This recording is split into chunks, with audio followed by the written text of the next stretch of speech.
রাসূল সাল্লাল্লাহু আলাইহি ওয়াসাল্লাম 6ষ্ঠ হিজরিতে মদিনায় স্বপ্নে দেখলেন যে তিনি উমরা করতে যাচ্ছেন। তো নবীদের স্বপ্ন এটা কেবল স্বপ্ন নয়, এটা আল্লাহর পক্ষ থেকে ওয়াহি, রেভেলেশন।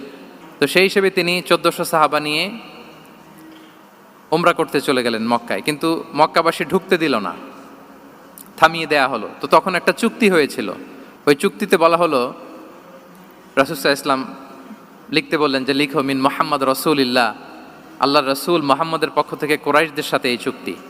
কুরাইশরা আপত্তি করলো যে না, শুধু মুহাম্মদ লেখা যাবে, রাসূলুল্লাহ লেখা যাবে না, কারণ তুমি যে রাসূলুল্লাহ, আল্লাহর রাসূল, এটা যদি আমরা মেনে নেই তাহলে তোমার সাথে আর আমাদের দ্বন্দ্ব কিসের, আমরা তো ভাই ভাই হয়ে গেলাম, রাসূলুল্লাহ কাটো। সাহাবারা কেউ রাজি হয় না, বিশেষ করে ওমরে ফারুক রাদিয়াল্লাহু তাআলা উনি রাজি হয় না, না না এটা কাটা যাবে না। রাসূল সাল্লাল্লাহু আলাইহি ওয়াসাল্লাম অনেক বলে কয়ে বুঝালেন যে না, দীর্ঘমেয়াদী চিন্তা করতে গেলে আমাদের এখন একটা শান্তি চুক্তির দরকার আছে, যাতে করে আমরা আমাদের গ্লোবাল নেভিগেশন সিস্টেম, দাওয়া সিস্টেমকে আরও স্ট্রং করতে পারি। অনেক বলে কয়ে রাসূলুল্লাহ কাটা হলো।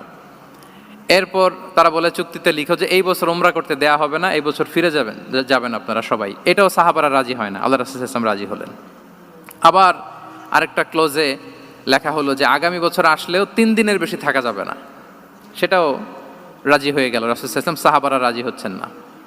এরপর মক্কা থেকে কোনো লোক মদিনায় গেলে মদিনাবাসী তাকে রাখতে পারবে না, ফেরত দিতে হবে। কিন্তু মদিনা থেকে কোনো লোক মক্কায় আসলে মক্কাবাসী তাকে ফেরত দিতে বাধ্য থাকবে না। দেখেন, একটার পর একটা মুসলমানদের বিরুদ্ধে সব ক্লোজ যাচ্ছে, কোনো সাহাবীরাই রাজি হচ্ছেন না। কিন্তু আল্লাহ রাসূল সাল্লাল্লাহু আলাইহি ওয়া আলিহি ওয়াসাল্লাম তিনি বললেন যে না, লিখো লিখো। ওমর ফারুক রাদিয়াল্লাহু তাআলা আনহু এতটাই রাগান্বিত হলেন, তিনি প্রশ্ন করলেন, ইয়া রাসূলুল্লাহ, আলাইসা আনতা নাবিয়্যুন হক, আপনি এই যে কম্প্রোমাইজের পর কম্প্রোমাইজ করে যাচ্ছেন, আপনি কি সত্য নবী নন, সত্য রাসূল নন? আলাসনা আলা দীনিন হক, আমরা কি সত্যের উপর প্রতিষ্ঠিত নই? আলাইসাল কুরআনু কিতাবুন হক, তো সব যদি সত্য হয় আপনি কেন এগুলো মানছেন? রাসূল সাল্লাল্লাহু আলাইহি ওয়াসাল্লাম বললেন যে ওমর, তুমি বাদ সেদো না, মেনে নাও। মেনে নিলেন, এবং এই মেনে নেওয়াটাকেই আল্লাহ ভিক্টরি বলে ঘোষণা দিলেন, বিজয় বলে। আল্লাহু আকবার। ইন্না ফাতাহনা লাকা ফাতহাম মুবিনা। এবং হুদাইবিয়ার এই সন্ধি থেকেই বেসিকলি মক্কা বিজয় ওইদিকে ত্বরান্বিত হয়েছে গতি প্রবাহটা। কারণ রাসূল সাল্লাল্লাহু আলাইহি ওয়াসাল্লাম অনেক দূর দেখেছেন, সাহাবারাই সামনের কিছু বিষয়ে তারা খেয়াল করছেন, কিন্তু রাসূলুল্লাহ সাল্লাল্লাহু আলাইহি ওয়া আলিহি ওয়াসাল্লাম তিনি অনেক দূর দেখতে পাচ্ছেন। আচ্ছা বলেন, 3 তলার উপর থেকে একজন একটা ভিউ দেখতে পায়, আর 30 তলা উপর থেকে আরেকজন একটা কন্ডোমিনিয়ামের উপর থেকে একটা পানোরামিক ভিউ দেখতে পায়, দুইজনের ভিউ দেখা কি একরকম হয়? বলেন, একরকম হবে? কখনোই হবে না।